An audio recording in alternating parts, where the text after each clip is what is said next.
Hi, it's Carl Brower, and I'm standing next to one of the longest lasting vehicles you can buy, the Toyota Tundra. The Toyota Tundra has been at or near the top of the iSeeCars longest lasting vehicles list for several years. What makes the Toyota Tundra such a long lasting vehicle? It's extremely durable and it's extremely flexible with a lot of functionality and a lot of wide range use cases that people want to use it for. That means it piles on the miles and it doesn't break down while it's doing that. But let's take a closer look at what makes it such a long-lasting vehicle. Toyota first introduced the Tundra in the 2000 model year, so it's had over 25 years to prove its mettle in terms of durability and reliability. But the truck has also only been redesigned twice since it was introduced. First in 2007 and then again in 2022. That means that second generation truck was around for a long time, 14 years. That was a long time for one model to not have a redesign, but that reflected what was going on in the larger marketplace. Toyota introduced that truck in 2007, right after it invested a lot of money in a new plant in San Antonio, Texas. Unfortunately, in late 2007, we had a global recession that put a damper on a lot of things, particularly large truck and SUV sales. That also put a damper, I'm sure, on Toyota's willingness to invest in a new Tundra for several years. I often wonder who, if anyone's, heads rolled at Toyota after all that money was spent between, say, 2005 and 2007 for both the redesign of the truck and the plant, right before truck and SUV sales tanked. But Toyota did finally redesign the truck in 2022, and that's the model we're standing next to right now, this third generation Toyota Tundra. This newest Tundra rides on an even more robust body-on-frame chassis, with aluminum incorporated throughout the structure.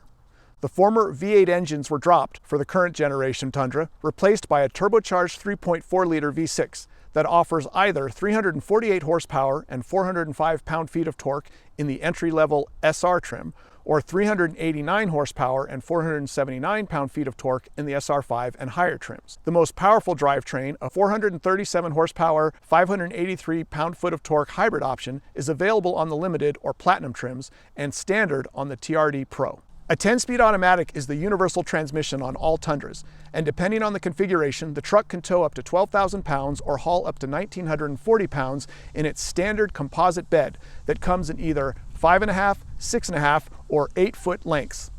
The Tundra also uses a coil spring rear suspension to provide more refined ride quality. Looking at the Tundra's equipment, it's clear that it is not trying to compete head-on with the domestic truck offerings. It doesn't have an optional generator for on-site powering of tools like the Ford F-150, and it doesn't have any V8 engine option like all three of the domestic trucks offer. But that hasn't hurt sales. In fact, the truck has increased sales substantially every year since its redesign in 2022, suggesting that truck buyers really don't care about those things, at least not if they're going to buy a Tundra. As long as we're talking redesigns and engines, let's talk about the current generation Tundra's engine problems that some of you may have heard about. What happened was there were metal shavings that somehow during the engine construction process got into, well, the engines themselves. And anyone who knows about engine design knows metal shavings inside an engine are not a good thing. It caused all sorts of problems with the oil and the bearings, and Toyota had to recall about 100,000 Tundras to replace the engines. But they offered a free replacement to anyone impacted, and once they realized the problem, they reacted pretty quickly to fix it. So while this was a substantial problem for the vehicle, it was also pretty short-lived, and Toyota addressed it quickly.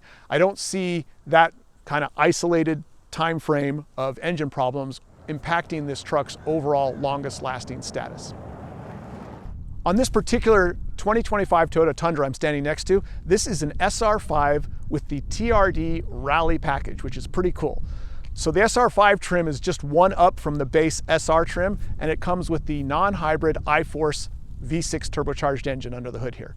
But when you add that TRD Rally package, you get some pretty cool equipment that's both functional and, well, form or appearance oriented, like this tricolor paint treatment here, which I wouldn't have liked if someone would have described it to me. I probably would have been like, I don't know if I like that. But now that I'm like seeing it in person, I'm kind of into it. Maybe it's my child of the 80s. I've got a Hot Wheels car that has a very similar paint scheme on it. But anyways, you've got these tricolor accents.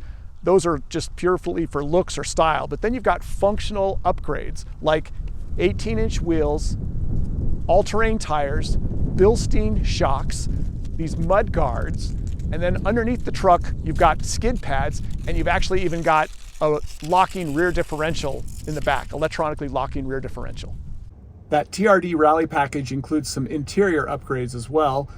It starts with things like this multicolored stitch treatment that's on the seats and center console with the yellow, orange, and red theme that we've seen on the outside.